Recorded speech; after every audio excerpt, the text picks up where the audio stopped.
ये राणातुंगा की लंका है। यहाँ पे रास्ता किलोमीटर में नहीं, बिछी हुई लाशों में नापा जाता है। मैं तुझे और तेरी लंका को यहीं फूंक दूंगा। आजा, आई एम वेटिंग।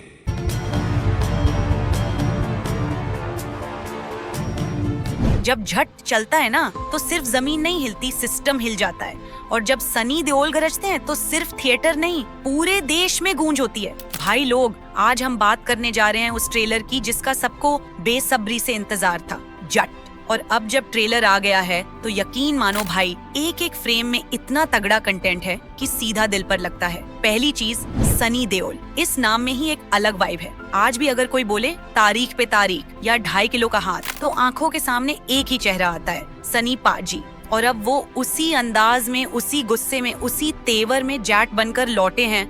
और भाई, ट्रेलर देखकर ऐसा लग रहा है कि ये फिल्म सिर्फ एंटरटेन नहीं करेगी बल्कि पब्लिक को झकझोर देगी। ट्रेलर की शुरुआत में ही जो वाइब बनती है वो बता देती है कि ये कहानी हल्की फुल्की नहीं है। ये है एक ऐसे गांव की कहानी जहां डरना एक आदत बन चुकी है, जहां लोग खुलकर सांस तक नहीं लेते। क्यों? क्योंकि वहां का असली राजा है राणातंगा, एक खूंखार और सन की विलेन जिसे निभा रहे हैं रणदीप हुड्डा। अब रणदीप हुड्डा की एक्टिंग का कोई जवाब नहीं है भाई। उसे देखकर ऐसा लगता है जैसे वो इस रोल में नहीं, इस रोल में वही खुद बस गया है। उसकी बॉडी लैंग्वेज, डायलॉग डिलीवरी और सबसे ज्यादा उसकी आंखें एकदम रावण के जैसी, जो आग उगल रही हो। और भाई, सिर्फ रणदीप ही नहीं, उसके साथ हैं विनीत कुमार। अब ये बंदा भी कमाल का टैलेंट है, अंडररेटेड तो है, लेकिन जब भी स्क्रीन पे आता है छा जाता है। और ट्रेलर में तो इन दोनों का कॉम्बिनेशन देखकर ही लग रहा है कि ये सिर्फ विलन नहीं है, ये तबाही है। इनका बैकड्रॉप भी अलग ही है। ये लोग रावण की पूजा करते हैं, मतलब ट्रेलर खुद कह रहा है कि ये लोग भगवान को नहीं मानते, ये लोग डर फैलाते हैं। अब इस डर की दुनिया में एंट्री होती है सनी पाजी की।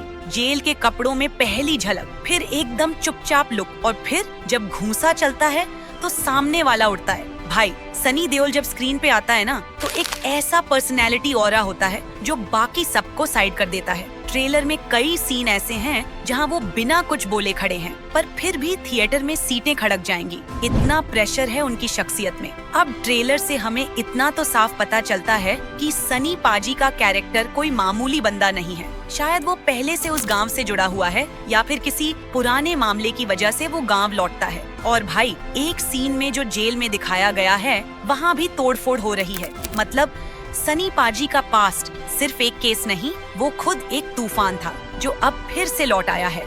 अब बात करते हैं फिल्म की कास्ट की। इस फिल्म की स्टार कास्ट देखकर ही मजा आ जाता है। रणदीप हुड्डा, विनीत कुमार, उपेंद्र लिमये, जगपति बाबू, हर एक बंदा टॉप क्लास का परफॉर्मर। और डायरेक्टर की बात करें तो गोपीचंद मलिनेनी साउथ इंडस्ट्री का जाना माना नाम है। इन्होंने साउथ में एक से बढ़कर एक सुपरहिट मसाला फिल्में दी हैं और अब वही स्टाइल लेकर वो बॉलीवुड में धमाका करने आए हैं। मतलब सोचो, साउथ का स्टाइल प्लस नॉर्थ का गुस्सा प्लस सनी पाजी का रॉ पावर, खास बॉक्स ऑफिस पे सुनामी। अब भाई लोग, कई लोग बोलते हैं कि ये तो टिपिकल साउथ मसाला फिल्म लग रही है। अरे भाई, मसाला अगर सही से पकाया जाए तो वही बेस्ट बनता है। और जैट का ट्रेलर बता रहा है कि ये फिल्म सिर्फ मसालेदार नहीं, इसमें जान भी है, इमोशन भी है और जनता से जुड़ने वाली बात भी। ट्रेलर के कुछ सीन में जो गांव दिखाया गया है, खून खराबा आम बात है, लोग चुप हैं लेकिन उनकी आंखों में मदद की पुकार है। और फिर आता है जट, जो सिर्फ पंच नहीं मारता, उम्मीद भी देता है। ट्रेलर से ये भी समझ आता है कि शायद कोई जमीन का लफड़ा है या कोई पर्सनल बदला, क्योंकि एक सीन में रजिस्ट्रार ऑफिस भी दिखाया गया है और गांव वालों को जमीन पर दफनाया जा रहा है। मतलब डर फैलाने का तरीका भी साइकोलॉजिकल है। अब एक बात और, जेट सिर्फ एक्शन नहीं है, ये फिल्म इंसाफ, बदला, सिस्टम से लड़ाई और जनता की आवाज बनने की कहानी है। सनी पाजी सिर्फ हीरो नहीं लग रहे, वो आवाज लग रही हैं उस साइलेंट पब्लिक की जो अब जागने वाली है। और भाई, गडार 2 का जो क्रेज था वो सिर्फ सनी देओल की पर्सनालिटी की वजह से था। अब जब वो उसी पर्सनालिटी के साथ एक पावरफुल स्टोरी के साथ एक डरावने विलन के खिलाफ मैदान में उतरे हैं, तो सोच लो भाई, 10 अप्रैल को थिएटर में क्या मचने वाला है। तो भाई लोग, अब तुम बताओ, क्या तुमने जैट का ट्रेलर देखा? क्या तुम्हें भी लगा कि ये फिल्म गदर 2 को भी पीछे छोड़ सकती है? और क्या तुम्हें भी लगा कि सनी देओल का असली कमबैक अब हुआ है? नीचे कमेंट करो, खुल के बताओ, दिल से। और हाँ भाई, एक बात और, वीडियो देखते हो पर सब्सक्राइब नहीं करते? सॉरी बोलो, अब फटाफट सब्सक्राइब मारो, लाइक करो और इस वीडियो को अपने सारे देसी फिल्मी दोस्तों के साथ शेयर कर दो। मिलते हैं अगले वीडियो में, जहां होगा अगला ट्रेलर ब्रेकडाउन, अगला धमाका और अगला फिल्मी तड़का। तब तक के लिए स्टे फिल्मी, स्टे देसी और थिएटर में मिलते हैं भाई। बाय दोस्तों।